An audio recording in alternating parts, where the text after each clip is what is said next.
upon us. Woo! Merry almost Christmas. Yes. It is Friday, December 23rd, 2016. My co-host today is Michael Bublé. Hi, everybody. Thank you for having me back. I'm so excited. I am too. You know, I've said this before on the show, Christmas Eve to me is more exciting than Christmas Eve even. Because Christmas Eve, you just know that it's going to come and go, and you're going to go, that's it, it's done. Now, Oh, yeah, it's all of that, and then you go like, yeah, it's almost over. But Christmas Eve, you're like, hey, tomorrow night's Christmas Eve. Ring it in. Oh, yeah. Right? This is going to be a drinking day. Yeah. And tomorrow night is also not only Christmas Eve, but it's the beginning of Hanukkah. First day of Hanukkah. Yeah, so how about that? So it's all like, Yes. No, wait a second. What, Christmas Eve got a gigantic round of applause, and first day of Hanukkah got this. Yeah, because... Come on, Hanukkah. Yes! Hanukkah. Oh, put on your yarmulke. Because it's time to celebrate Hanukkah. Hanukkah, festival of lights, candles shining brightly in menorahs. Hanukkah, 8 days. I only sing it for Shirley because it is an obscure Hanukkah song that nobody knows the lyrics to except for me. Yeah. And I'm the worst singer ever, but she still appreciates my effort. And I'm not even Jewish, but I feel like I am when I look at you and sing that song. That's good. What? I have to ask you. Yeah. Because we all of us have, this is a really special personal time of year, and traditions are so important. Do you have like traditions every year that you kind of stick to family-wise? Oh, sure. I mean, we do. We usually go to the early mass. We go to the early, the children's mass. Even though our kids aren't like babies anymore, we still go to the kids' babies' mass. And it's shorter and it's earlier. Don't tell Father that's why. But it's part of our tradition, and then we go and we have the Feast of the 7 Fishes afterwards. We usually go out to a restaurant to do it. Once in a while, they'll do this very exciting thing where Santa Claus shows up at the church, and we'll give out candy canes to the kids. And my kids are like, I thought you said that it's really just about the religion and not about... I was like, Santa wants to come to church too. Just give us, like, we're trying to make everybody happy. Everybody calm down. You just want the priest to just get into the Christmas and say, let us proclaim the mystery of ho, ho, ho. Yeah. Merry Christmas. Merry Christmas. Anyway, okay. That was good. Thank you very much.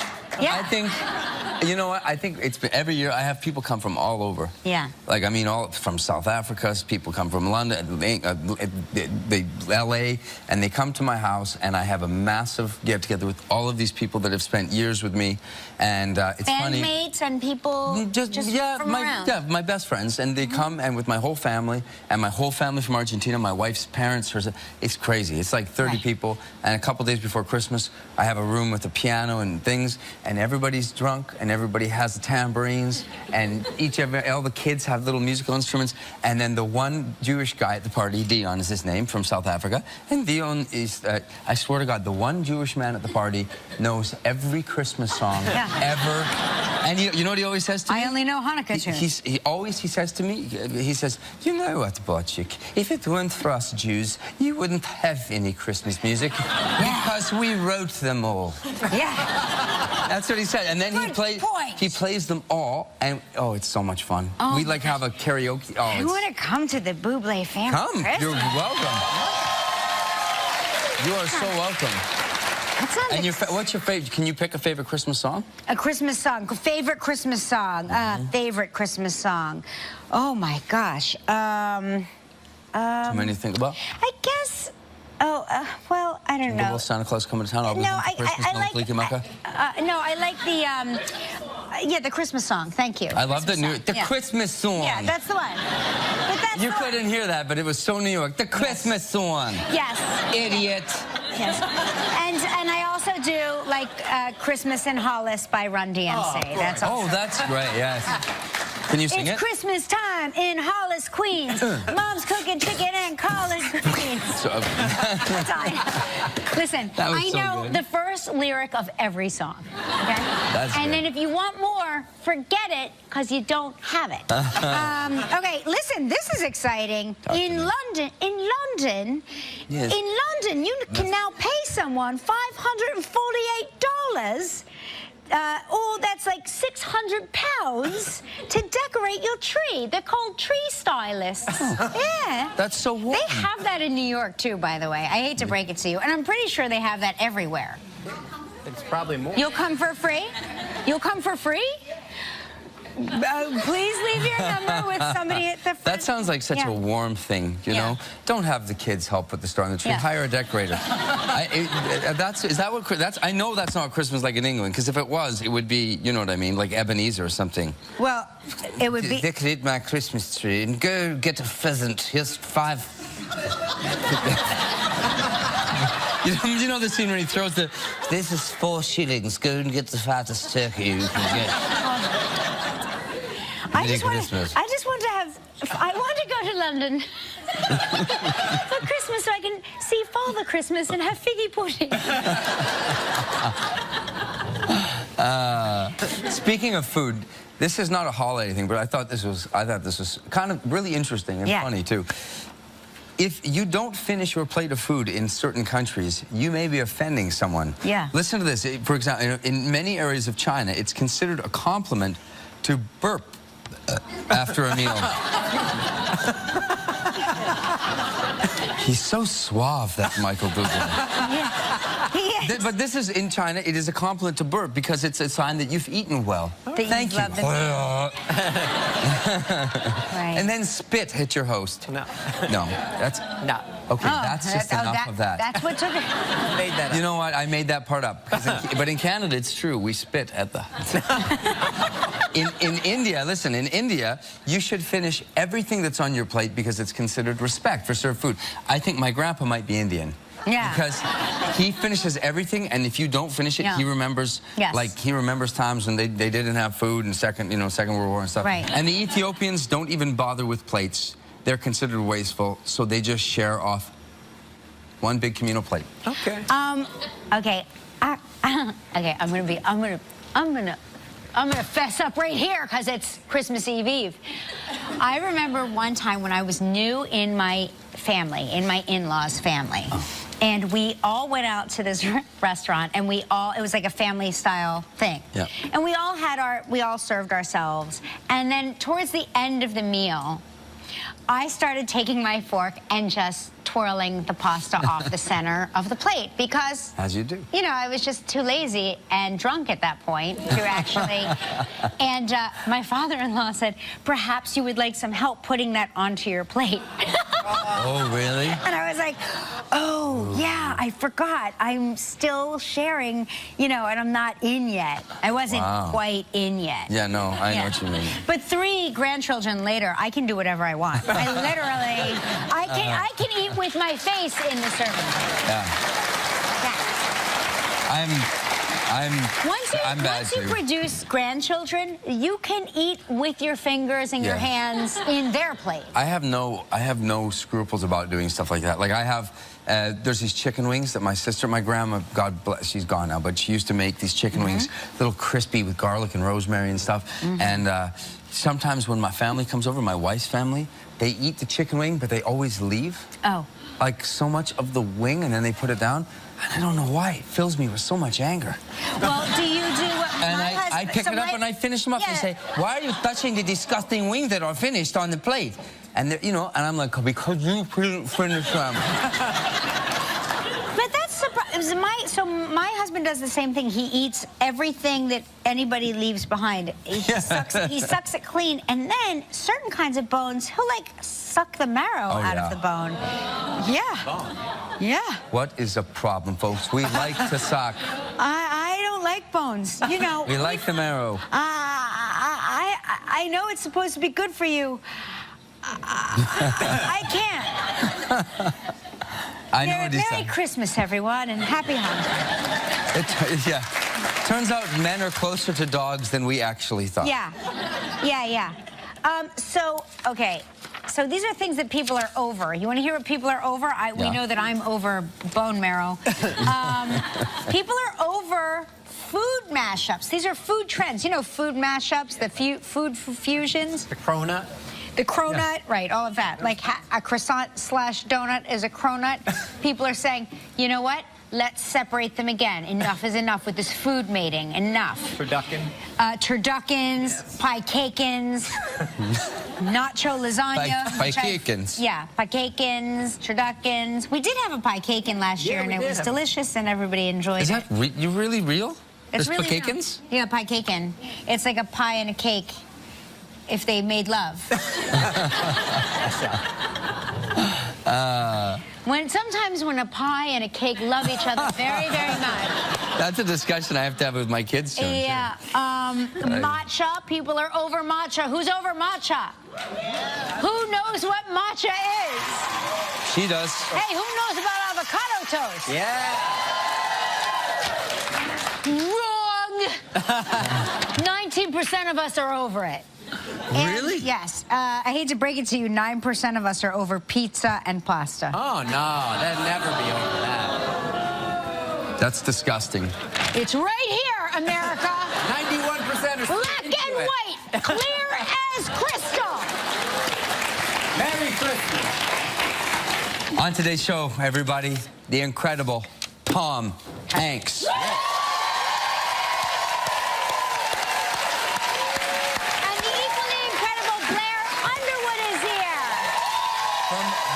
City, Abbi Jacobson. Now listen to this. Listen up. We aren't playing our normal travel trivia today. No, we are not. Instead, we are having a holiday dance-off. Wow.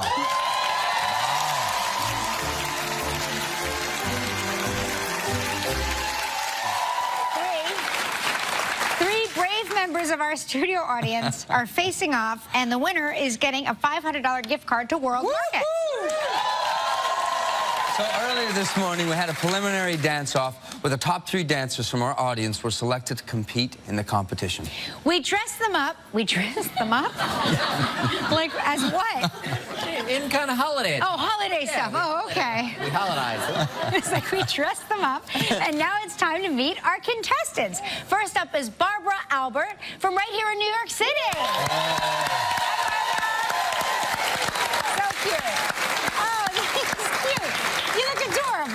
Contestant number 2 it's another Barbara Raffan from Lodi, New Jersey.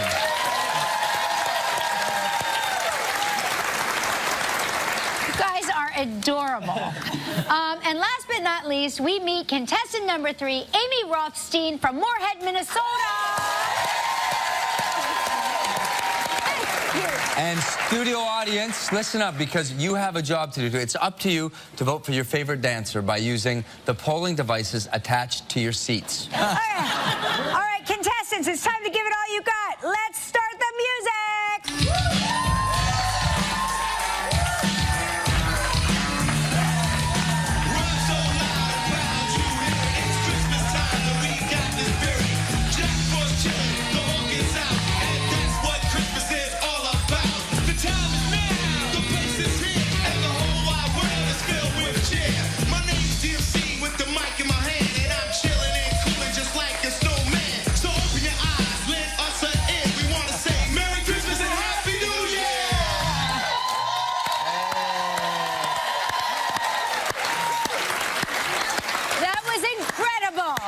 Amazing. You have no idea what you did out there, ladies. This time, audience, right now, time to cast your vote for your favorite dancer. Dun, dun, done. Did you do it? Dun, dun, dun. The votes are in, and the winner of our holiday dance-off is Amy.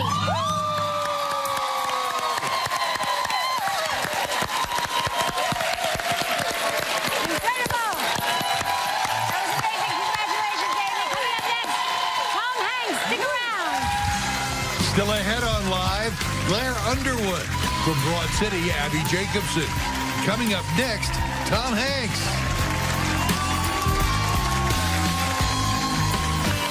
He's a 2-time Oscar winner, and we're thrilled to have him back on the show. Please welcome the one and only Tom Hanks.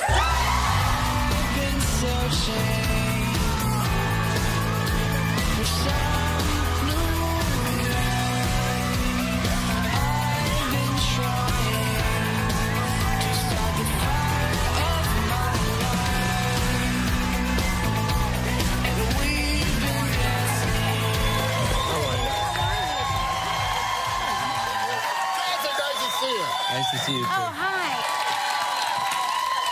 I watched you this weekend host SNL for the ninth. Yeah, I think all the world was just like, I'm just going to wait to see what Alec does that night. But the writing is sensational, and it's nothing like it in the world. How many times can I ask this? Yeah. Because this is, you know, Saturday Night Live is one of those things where, for me, if you get to host, it's a massive statement. It's a big deal, it's a career-defining moment. It can be.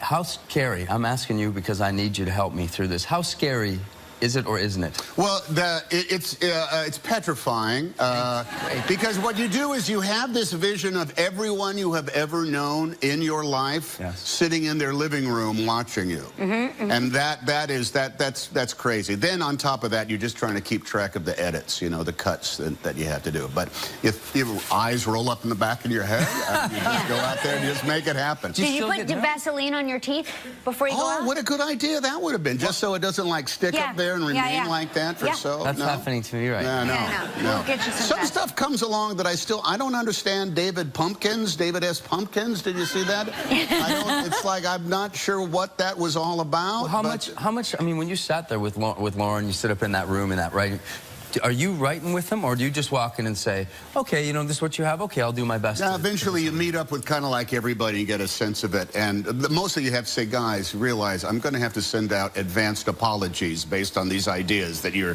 throwing at me, you know, and you got to do that. What was interesting to me is how well you became Chris Wallace. You really looked and sounded like him, which is because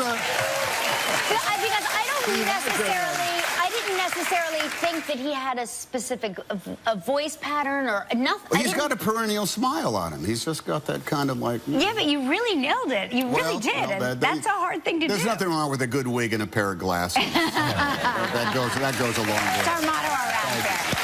Listen, we have to take a commercial break. When we come back, we're going to talk about that.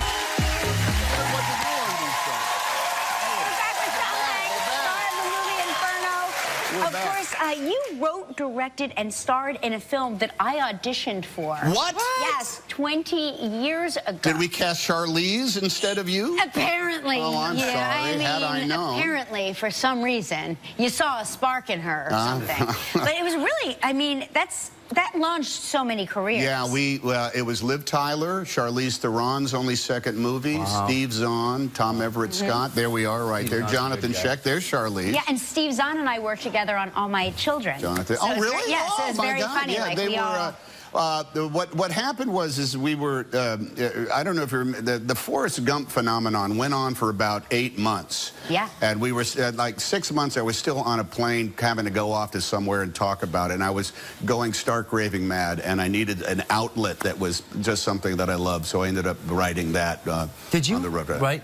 Maybe I'm silly. I always thought that you were co-writer of that song. I only wrote the bad songs. I didn't write the hit songs. I wrote Lovin' You Lots and Lots and Mr. Downtown. What I would do, Mike Piccirillo, who is a studio executive extraordinaire, I would call his cell phone, as his voicemail, and said, hey, listen to the theme to the Hollywood Television Showcase. It goes like this. Ba-da-ba-ba, ba-da-ba-ba, ba-da-ba-ba, ba-da-ba-da-ba, ba-da-ba, and then he would take it and then turn it into And so he was able to translate that. And that's a great... Yeah, that's how, I don't know, is that how it works? That's pretty much how I produce. And then they just come out with it. Can I just tell a little weird story? No, because I just remember as I'm sitting here. So you will never remember this because how could you? So I was about 24 years old. I was at a thing called the Carousel of Hope that the Marvin and Marvin Davis put on. And I was singing, and no one knew who I was. I had no record. I wasn't signed. And there, all of a sudden, I was sitting as a 24-year-old kid. All these tables, And Mr. Tom Hanks came up, and you came up to me, and you said, really, that was a lovely job. You said, it must be scary singing for all these celebrities, because it's everybody, I mean, it's anyone you can think of. It was It was big. But do you remember doing this? So this guy comes in. Who's this guy? He's singing. He's knocking everybody dead. And if you could come in a little tight with me. He's got his microphone. Can you come in tight? And I just happened to catch his eye while he's in the middle of this Frank Sinatra, and he gave me one of these. You remember doing that? You literally gave me a wink. No, really? Did I? And I'm like, oh, this guy's on top of this. You were so nice. You were so nice to me. And you were sitting here, and Tom was saying all these nice things. You know, keep going and da-da-da. And all of a sudden, Don Rickles came walking up. And that's now Don Rickles is here.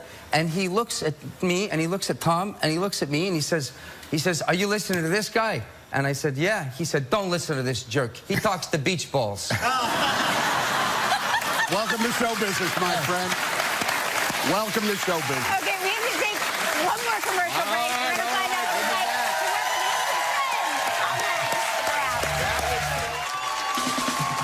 with Join us on Monday to see your... All right, everybody in? Okay. Hey, you blinked. Join us weekdays for Live with Kelly.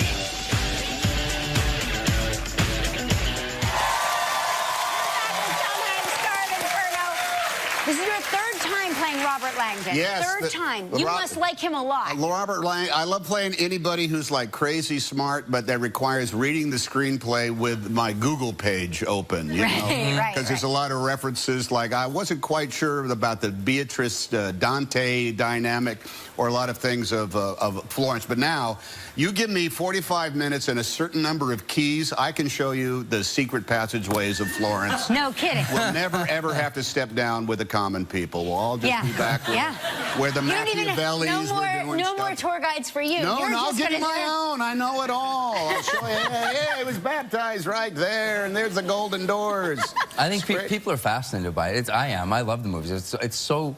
I think it's just so cool. There's just the right amount. Dan Brown does all this great research. Yeah. And there's like we're in a room, the Hall of 500, which is one of the most famous, gorgeous places in the world. And we're not there to have a fist fight or or a gun battle. We're there to look at a piece of art that is up on the wall, and that's the cool thing about these movies. I am great dinner conversation for months after making these movies.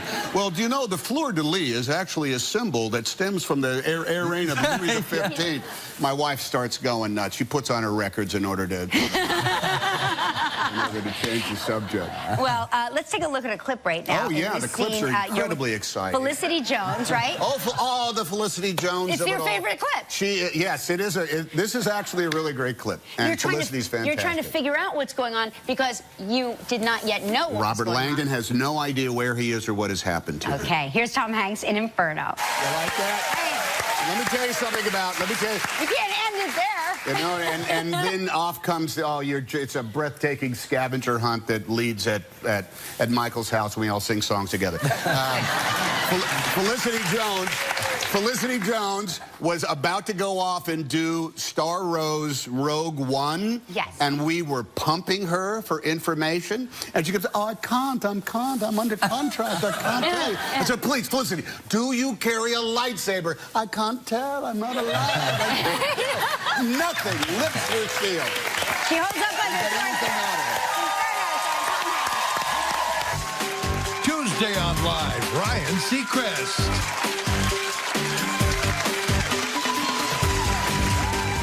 Live always makes you laugh, but next Live we kick it up a notch. Live's Viewer's Choice Show.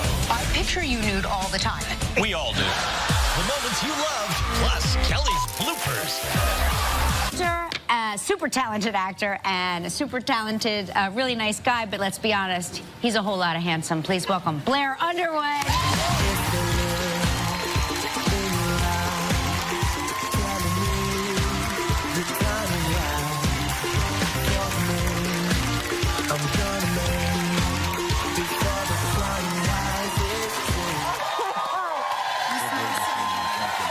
What's up, man? How are you? Great to see you, bud. Good to see you, too. Look at you. You should all know that Blair Underwood smells as good as he looks. Blair,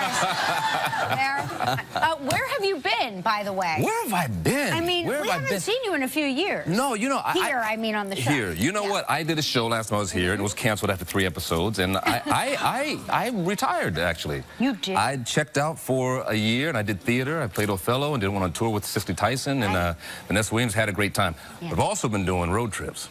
No Have you kidding. done that before? No, but I'm dying to, because I know our kids are relatively about the same age, ages, and I feel like we'd be good in an RV across the country. Yeah, it's good. It's good. You know, I'm as you mentioned, I'm doing Quantico right now, and once that job came down, I was like, okay, I only got 3 weeks to work with. Yeah. Right. So I only had a small window, so I went off the next day, got an RV, rented like a 28-footer RV. Wow, I didn't know amazing. what I was doing.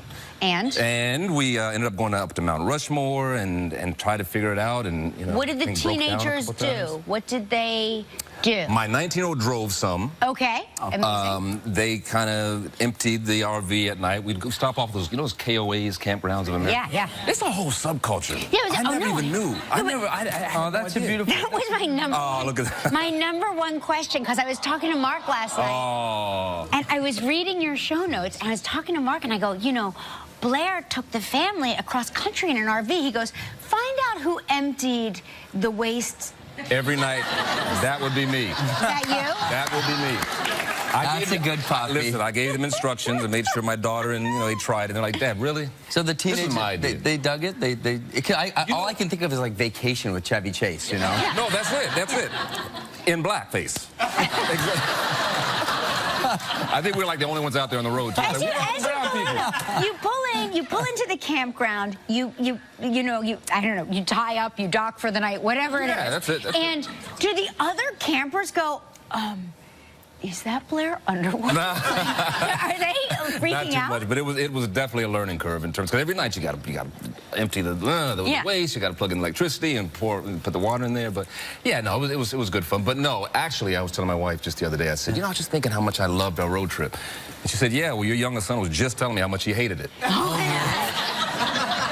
When you're doing a show like Quantico, what do you do? Hey man, it's a lot of frequent flyer miles. Yeah, I mean, it's challenging. Yeah. But you know, I try to get back every 2.5 weeks if I can. Oh, that's nice. That's not too.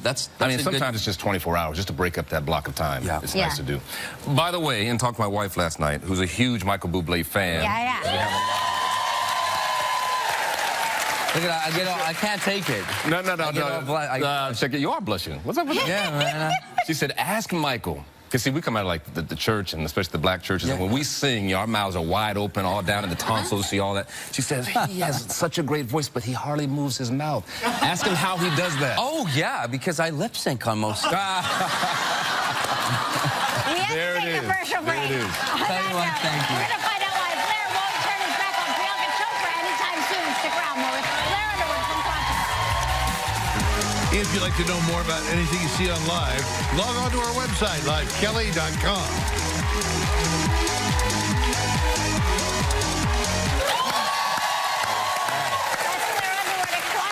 You play a CIA agent, of course. What did you learn about the CIA? Because they're not supposed to really be known, right? No, in fact, I made a mistake. We have a tech advisor. I made the mistake of saying his name in an interview. No kidding. I went back to work the next day. He said, dude, my parents don't even know I was in the CIA. No kidding. Yeah. But I said, wait, I mean, his name is Mike. I won't say his last name. Yeah, right. Like 3 million Mikes. What are you talking about? Exactly. Right. But yeah, I tell you, one of the things you learn is that, you know, last year was all about the FBI. With the Quantico, of course, is where they train the FBI agents, and now Priyanka Chopra and all the other recruits are at Williamsburg, Virginia, at the farm for the CIA. But last year was all about truth and justice and getting down to the bottom of the truth. And CIA is all about, at least in our show, is all about covert operations, espionage, and mistruths, and you know, making people believe something else other than, you know, sleight of hand, other than what it really is. So I kind of like the fact that it's a lot of gray area. Yeah. Not only with my character, but all the characters. So why won't you turn your back on Priyanka anymore? You know what? I think when Jerry O'Connell was hosting with you. She flipped him. I mean, she flipped her, tossed him around like a rag doll. Okay, I was nervous. No, I didn't see that. But the night before we were doing a scene, and she said, so listen, I'm doing Live with Kelly tomorrow with Jerry O'Connell. He's wearing high heels or something. I want to try this move. I'm not sure. that girl, she just jammed me up so fast and almost... I said, what the hell? That's what she did here. It's so funny because I went back and I watched it because I wanted to see if it was as brutal as it was in person. And I have like a 5-second delay on my reaction because she flips him so fast. I was like, wait, what just happened? Yeah, she is freakishly strong. Well, I was the test dummy on that one. Oh my God! No, she's amazing. She's doing a thing, man. Yeah. I mean, the show's doing well. And yeah, we're so happy for you. You should come back and watch. I would love to come back. Quantico airs Sunday nights at 10 p.m. on ABC. Make sure you check out Blair Underwood. Coming up next, Abbi Jacobson is here. Or even become part of the show. You never know what will happen. So come join us and don't miss out on all the fun. Visit our website and get your tickets now.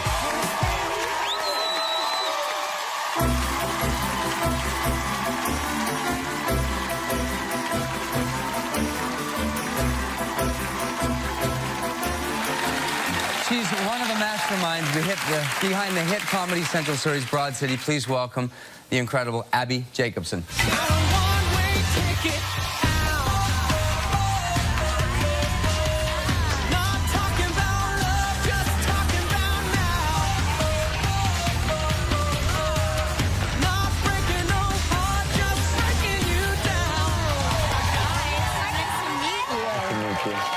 I dug your moves coming out here. Yeah. Yes, yes, all the queens, all the queens. Hey, you two are going to be spending like the whole day today. Yeah, I can't wait. Yeah. Very exciting. Yeah. We're doing a press tour together. Yeah. So, Broad City, season 4. Are you shooting it now, or did you shoot it over the summer, or what? Haven't shot it yet. We wrote it over the summer. So the past 3 seasons, we've done summer stuff. Like the show primarily takes place in New York in the summer. And we realized living in New York, a big part of the hustle is winter. So it's not the best, but it creates a lot of good content, a lot of good plot lines and stuff. So we decided to shoot over the winter. So we shoot like start date Jan, Feb, somewhere. You're going to hate it. I'm going to tell you right now. It's definitely going to be terrible. You're going to spend 1 season in winter and leap right back to summer. No, we're so excited about it now. It's like, oh, what if it snows? But doesn't that mess with production? I mean, yeah, it's going to be so terrible. Yeah. Because we shoot outside. So yeah, and snow in New York City is pretty for 8 seconds. Yeah, and then it's just like snert. But you can write. You can use that for writing. No? Well, I think I want it to snow because we can't afford fake snow. So it has to snow. But yeah, you sort of just see how many dogs live in New York when it snows. Yeah, I mean, what is it with people of New York City that think that they don't have to pick up their dog poop when it snows? Like, I don't know. It doesn't make it vanish. No, it's almost giving it a stage. Yes. It's like even more so. It's really aggressive. Yeah, it is. You should do an episode about that. An entire episode. Maybe we will. Yes. Hey, I want to talk about Carrie, this book. I love the book so much. Thank you so much. I'm so excited about it. Today, my publicist was sitting in the green room reading it, and she was dying. Really? Oh, my God, she was dying. She was like, this is so amazing. Oh, my God. I love it so much. Oh, I like her. And my son read it already. Joaquin read it. And it is great. He loves it. And he believes that you love Oprah Winfrey more than anybody else. I do like Oprah a lot. Yeah. Not quite as much as my character on the show, but I do love Oprah. So explain the book to everybody. It's about what you believe people carry, right? Yeah. I've just always been fascinated with what people carry around with them. I think it's pretty voyeuristic what we carry around, especially living in New York. You have to kind of pack for the whole day. And not just what we carry, but kind of how we pack, organized, not organized. I just think it really gives you an insight into who someone is. And so this is sort of like my fan fiction for all these famous people, also really well-known fictional characters, and each page is what I think they might carry around. Yeah. And a lot of it is based on some research, so there is like a lot of truth to a lot of the stuff. But I love that Oprah has like a key in case she has to give a car to somebody. Yeah, I feel like she's got I feel like Oprah's got a lot of like giveaways. Yeah, she's got things in there. Yeah, there we go. What do you think Kelly would have? Okay, I think Kelly would have a pair of sneakers. Correct. So funny on the show that we made you Shape-Ups. Yeah, I know. We thought that Kelly, like, was sponsored by Shape-Ups, and you're not. I'm not, but that was very brilliant. Yeah. I was like, maybe I should be. But you are always wearing heels, so I feel like you have sneakers. I do. I feel like you do a quick change. I do. I feel like you got the essentials: lip gloss, lipstick. Lip gloss. Lip gloss? Yeah, lip gloss. I like a moist lip, but not a done lip, because I wear a done. Like I have to wear makeup on the air, but as soon as I... You guys, that's a hot tip. A moist lip, not a done lip. Yeah. Love that. Yeah. I think maybe a hair tie. Hair tie, yes. Yep. A book. A book, always. Always. Newspaper, very Newspaper, yep. for the morning. A snack. Snack. What a sweet Like a protein bar, Yep. a granola bar, some sort of bar. I'm a big bar girl too. Yeah. In mine, I have panty liners and lipstick. Yeah. I think that's... She didn't want to say that about me because she wasn't sure if I was too old for that. No, I did not. Is there something that you do carry that I would love to know? Something that you didn't say that I carry? Yeah, like something that's... I don't think I have anything that's like...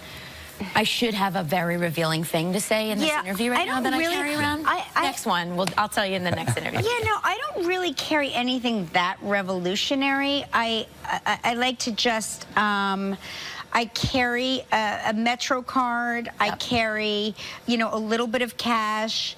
You know, not... What? Nothing. I just a little bit of cash. A little bit of cash. Yeah. I don't carry too much. Listen, what's a little? If I get That's my mugged, question. if I get mugged, I never want to be like, oh my gosh, all my cash. So nothing more than Nothing like $3,000. Right. Exactly. Just a little bit. Yeah. Yeah. What about when you fly? Do you have anything? Oh my God, I carry like... That's more telling. Antiseptic wipes. Yeah, antiseptic, all the Purell sprays. Airborne. Airborne, a mask. A mask? Like a mask just in case. You do? Have you... In case somebody coughs. Have you ever been on the flight where someone is wearing those new, like, the paper masks that are for your skin? Yes. And people now wear them on flights because flights are, like, drying out. They're but they wear these things. Yes. It's kind of terrifying. Yeah. I always, like, I say this, but every time I see famous people, they always wear like a hoodie and a hat down, and they pretend that they're invisible, but everyone thinks. Then you know. You know. Yeah. You know more. I'm like, oh, they must be somebody. Yeah. For sure. For sure. Or if there's like a big bodyguard. I'm like, I don't know who that is, but they have a big bodyguard, so they are somebody. Yep. Right? Isn't that how you figure it out? That's how I try. Yeah. Right. Listen, I love this book so much. It is awesome. It's so great. Carrie, this book is available now. Make sure you check it out. Abbi Jacobson's Carrie, this book. Closed captioning sponsored in part by... Spoiler alert! Right now, Toys R Us has Shopkins you can't get anywhere else. Like the new Shopkins All-Star Collection that has a sneak peek of Season 7 toys. I'm really glad you spoiled that for me. Get the new Shopkins All-Star Collection and Happy Places Season 2. Toys R Us. Awesome! Look at this face. You think I'd feed him anything but the best? That's why he gets Blue Buffalo. Because when you love him like family, you want to feed him like family. People who have been diagnosed with mesothelioma have many questions. That's why we offer this free book. Call toll-free at 1-800-400-8922. Well, that was fun. Thank you so much for being here on Christmas Eve. You're like my Christmas present. You are. We want to wish everyone a happy Hanukkah and a very Merry Christmas. Enjoy your holiday weekend, everybody. Be careful.